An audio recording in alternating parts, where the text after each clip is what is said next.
ጄሪና ሄቨን ባንድ በመሆን ባለፈው የደወለውን ወይም የባርኮን ጓደኛን አጋልጠው ለሲስተም አሳልፈው ሰጥተውታል።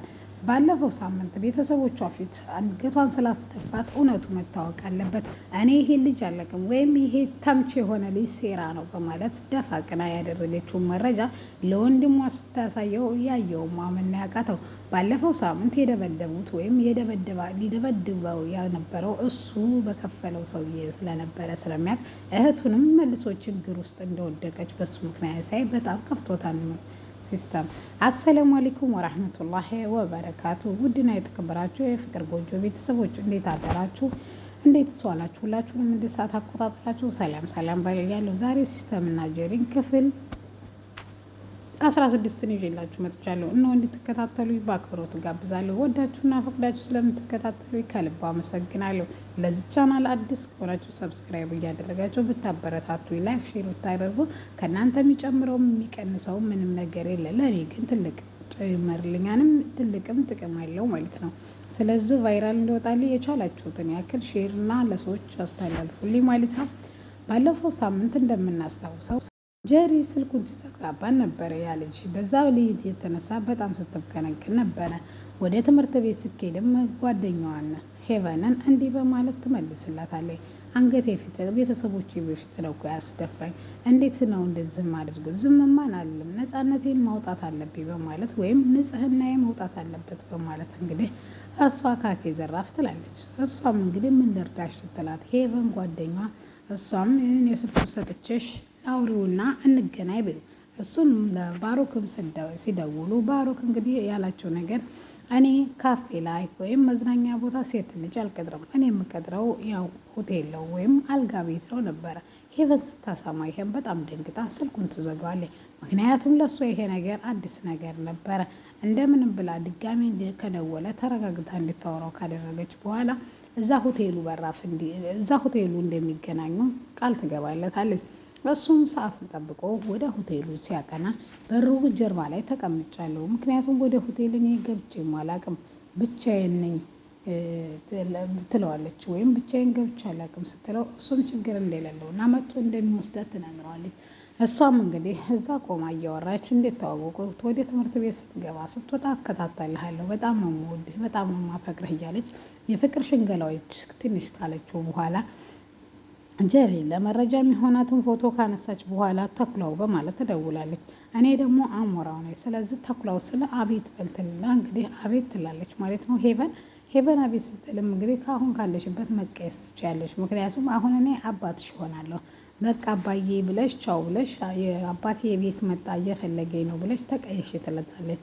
ባለቻ መሰረት ስታደርግም ትቀየሳለች። እሱም እንግዲህ ለሌላ ጊዜ እንደሚገናኙና ሌላ ጊዜ ደግሞ ያሰበውን እንደሚያሳካ ትነግረዋለች። እሱም በጣም በደስታ ከቤት ወጥተሽ አታውቂም ሲላትም አዎ ወጥቼ አላውቅም አዲስ ነው ገና እድለኛ ነኝ ሲልም ማለትም ባጭሩ ድንግል ነሽ ወይ ሲላት አዎ ብላ ትመልስለታለች። ሄቨን እየተሽኮረመመች ጄሪ ተከታትላ ከባርኮል ጋር ሲገናኝ ጓደኛው ፎቶ ታነሳቸዋለች። አባቷ በድንገት ሲደወልም ሄሎ ሲላት ተኩላው ነህ መጣሁ አሞራው እዚህ መቀያሱ ጋር ጠብቀኝ ካለችው በኋላ እሱ ነገር ምን እንዳደረገች ምን እየሰራች እንደሆነ ቤተሰቦቻቸው የተጨነቁት መልሰው መላልሰው ሲደውልላት ፎቶ አንስታ ወይም የምትበቃውን መረጃ ከወሰደ በኋላ አይ ከሄቨን ጋር እኮ የሆነ ነገር እየሰራን ለዛ ነበር ተኩላውና አሞራው ሆነን ነበር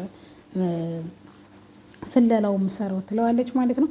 አባቷም የት እንዳለችና ቶሎ መምጣት እንዳለባት ይነግራታል። እሷም እሺ ብላ ወደ ቤት ትመጣለች ማለት ነው። ዛሬ እንግዲህ ኤሉና ሞቫ ታርቀው ማለት ነው። ባለፈው ተግሪ አድጋ በጥብቅ ትገናኛለች ብላ ለባርኮት ነግራው ነበረ። በዛም አጋጣሚ እንግዲህ እሱ ስልኩን ዘግቶ ነበረ ወይም እንትን ብሎባት ነበረ ማለት ነው።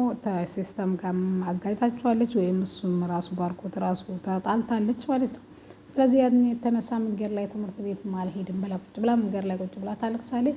በጣም ይቅርታ እኔ እኮ አንቺን እኮ እየጠበቅኩ የመሰለኝ ነው፣ አንቺ ግን ሁሉም ነገር እንትን ይልሻል ስትላትም አንቺም እኮ በህይወቴ እየገባሽ እየበጠበሽ ነው፣ ለዛ ነው እኮ ሙቫ ብላ እንግዲህ ከተቃቀፉ በኋላም እሷም እሺ ብላ እንግዲህ ወደ ሲስተም ጋር ሲሄዱ ሲስተምን ካገኙ በኋላ እነሱ መቀየስ ወይም ብቻቸውን መሆን እንደሚፈልጉ ስትነግራት እኔ እረዳሻለሁ ጓደኛዬ በቃሽ ቻው ብላ ስኬድ አንቺ ደግሞ ከሳሚ ጋር ሂጂ ስትላት ከእሱ ጋር አልሄድም፣ ይሄ ቦርኮ ወይም ቴስታ ብላ ትሰድበዋለች። ከዛም እንግዲህ በኋላ ጥለዋት ተሄዱ። ብቻዋን ተምኬር ስለደበራት ምንም ነገር አታወራም። አብረህ ትሄዳለህ ስትለውም እሺ ብሎ እንግዲህ እሱ ለእሷ የሰደባትን ወይም ለእሷ በአማርኛ ያላትን ነገር ቶሎ ስለማይገባትና እንግሊዝኛ ላይ ቀልጣፋ ስለሆነች እሷ በእንግሊዝኛ ነበር እየተረጎመች የምትመልስለት። እሱም በፍጥነት እንግዲህ እያወሩ እያለ የሆነ ብር ልሰጠው ስትልም የሆነ በቃ መሰዳደብ ይጀምራሉ።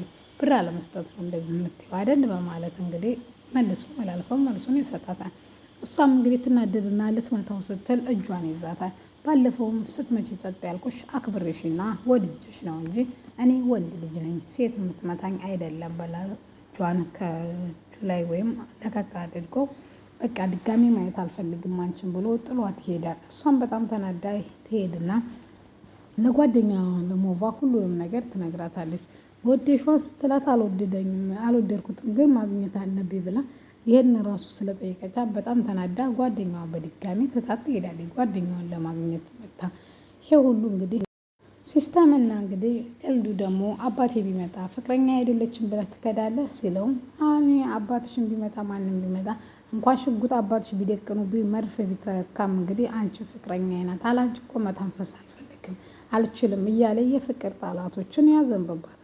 እሷም የኔ ቆንጆ በጣም ነው የምወድህ በማለት አንተ እኮ ማለት ለእኔ ብላ ቃላቶችን ማውጣት ስትጀምር በቃ ዛሬ የደስታችን ቀን ነው በማለት የደስታቸውን ቀን ሊያከብሩ ይስማማሉ። ሁለቱም እንግዲህ ተስማምተው እንኳን አንቺን ካቀፋትም በኋላ እንኳን ሌላ ቀርቶ አይደለም እንኳን ሽጉጥ ተደቅኖብኝ ወፈር ያለ ውሻ ራሱ ቢለቁብኝ ጥዬሽ ነው የምሮጥ ወይም የምፈረጥጠው ይላታል።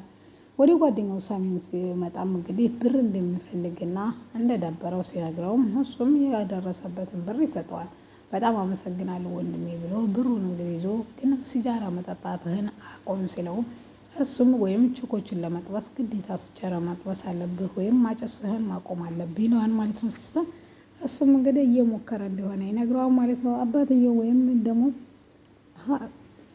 እነመሲ ደግሞ ቤታቸው ያው በሐራጅ ሊሸጥ እንደሆነ ሁላችንም የምናውቀው ነው። ግን የስራው ባልደረባ የጌቱ አለቃ እንግዲህ ደውሎ የሚያበድርህ ባንክ አመቻችልሃለሁ፣ እየሰራህ አንተ ትከፍላለህ፣ በዛ ላይ ደግሞ መኪናዋንና የተወሰነ ብርም ካለ እሱን ጨምረህ መክፈል ትችላለህ፣ ከዛ ህይወታችሁ ይስተካከላል በማለት መልሰዋል። በጣም አመሰግናለሁ ብሎ እንግዲህ ቤቱም ከገባች በኋላ ፎቶ ለሲስተም ይታያል ማለት ነው። ሲስተም ሲያዩ ነበር በጣም የደነገጠው፣ ምክንያቱም ይህ ይሆናል ብሎ አልነበረም። እንግዲህም ሲያገኛት ሄቨንን በቃ ሴራ እየቀነበሩ እንጂ የእሱ ጓደኛ እንዲሆነች በፍጹም አላወቀም ማለት ነው። ውድና የተከበራቸው የፍቅር ጎጆ ቤተሰቦች ለዚህ ቻናል አዲስ ከሆናችሁ በድጋሚ ሰብስክራይብ አድርጉ። ወዳችሁና ፈቅዳችሁ ስለምታዩን ከልብ አመሰግናለሁ ማለት ነው። እናንተ ሀሳብ አስተያየት ካላችሁ ኮሜንት ሳጥን ላይ አውጡ። እንደዚህ ይሁን ቢሆን ብላችሁ የምታስቡትን ሁሉ እኔ